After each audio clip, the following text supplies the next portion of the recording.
अब आपको मैं जो माता गायत्री और सीता जी के शास्त्रार्थ की कथा बता रही थी, उसमें मैं कुछ और आगे आपको उनके दृष्टांत बताती हूँ।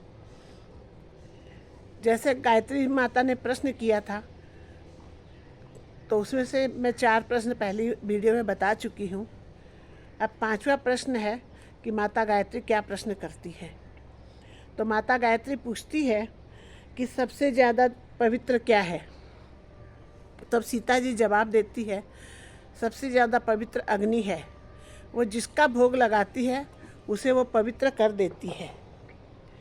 इसके बाद में माता गायत्री पूछती है कि सबसे बड़ा मित्र कौन है। तब सीता जी जवाब देती है कि सबसे बड़ा मित्र विवेक होता है। विवेक से आप हर काम अच्छा, शुभ काम और अच्छे काम कर सकते हो, अच्छी राह पे चल सकते हो। बिना विवेक के कुछ भी नहीं है, वही मित्र सबसे बड़ा होता है। तो इस तरह ये प्रश्न हुआ।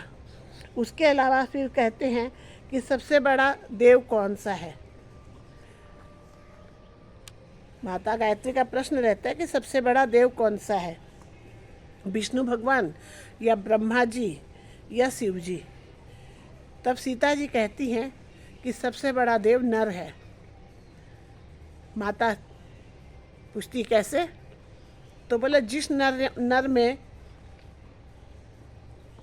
नारायण जैसी मर्यादा हो, अब ब्रह्मा जैसा पालन करता हो, शिव जी जैसा त्याग हो, उसके अलावा करुणा भरी हो उसके मन में, तो वो नर में तीनों जब होगा तो वो त्रिदेव अपने आप हो गया। तो फिर उन तीनों से बड़ा नर ही हुआ ना। फिर माता गायत्री और प्रश्न करती है उसके बाद में, सबसे बड़ा शत्रु क्या है। तब सीता जी कहती है कि सबसे बड़ा शत्रु अहंकार है। जब अहंकार आदमी में आता है तो उसे कुछ भी आगे पीछे दिखता नहीं है। ये बात लेकिन सच है। कोई भी आदमी हो, किसी भी मनुष्य को किसी भी चीज़ का अहंकार होता है तो वो नहीं टिकता है। जैसे आज रावण के लिए लोग कहते ही हैं कि इतना बड़ा ज्ञानी था, इतना बड़ा समझदार भी था, सब कुछ था, लेकिन क्या हुआ, अपने अहंकार में पूरा अपना परिवार को नष्ट कर दिया। इतनी बड़ी सोने की लंका समझ लीजिए खत्म हो गई। तो इसलिए कहा जाता है कि अहंकार तो खैर करना ही नहीं चाहिए किसी भी वस्तु का। आज आपके पास पैसा है तो, सुंदरता है तो, कुछ और भी चीज़ है तो, उस किसी भी चीज़ का अहंकार किया हुआ नहीं टिकता है। इसलिए अहंकार तो करना ही नहीं चाहिए, ये बात सभी कहते हैं। इसके बाद का प्रश्न है, सबसे महत्वपूर्ण समय कौन सा होता है।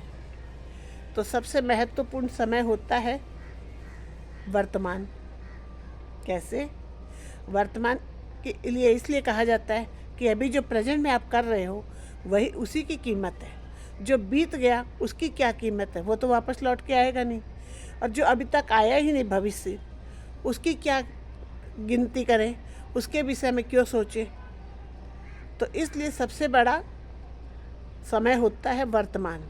वर्तमान में आप जो कर रहे हो, जो कर सकते हो, जो कर लोगे, वही आपका सबसे बड़ा काम आएगा। और सबसे बड़ा मानव कौन हुआ, मनुष्य कौन हुआ, आप और मैं। सीता जी कहती है आप और मैं। बोला कैसे? अभी आपके संग मैं बात कर रही हूँ, वार्तालाप कर रही हूँ, और मैं आपके लिए मैं ज़रूरी हूँ, मेरे लिए आप ज़रूरी हो। तो इसलिए सबसे बड़े आप और मैं, तो मैं हुई और आप हुई। इस तरह कई प्रश्न हुए। तब माता गायत्री हार गई, पराजय हुई। वैसे संतों के लिए ये बात नहीं कही जाती है, लेकिन कहा उदाहरण के तौर पे समझाना तो पड़ता है। तो उसके बाद में लेकिन माता गायत्री बहुत प्रसन्न हुई और राजा जनक से बोली कि आपकी पुत्री का जवाब वगैरह सुन के बहुत मुझे खुशी भी अच्छा लगा, लेकिन अब आपके लिए चिंता करती हूँ कि आप इसके लायक वर ढूंढ पाएंगे कि नहीं। आपकी पुत्री इतनी ज्ञानी, इतनी समझदार है, तो आपको स्त्री के लायक वर ढूंढना पड़ेगा। इस तरह कहते हुए माता गायत्री चली जाती हैं। ये वीडियो यहाँ ख़त्म होता है। Big play.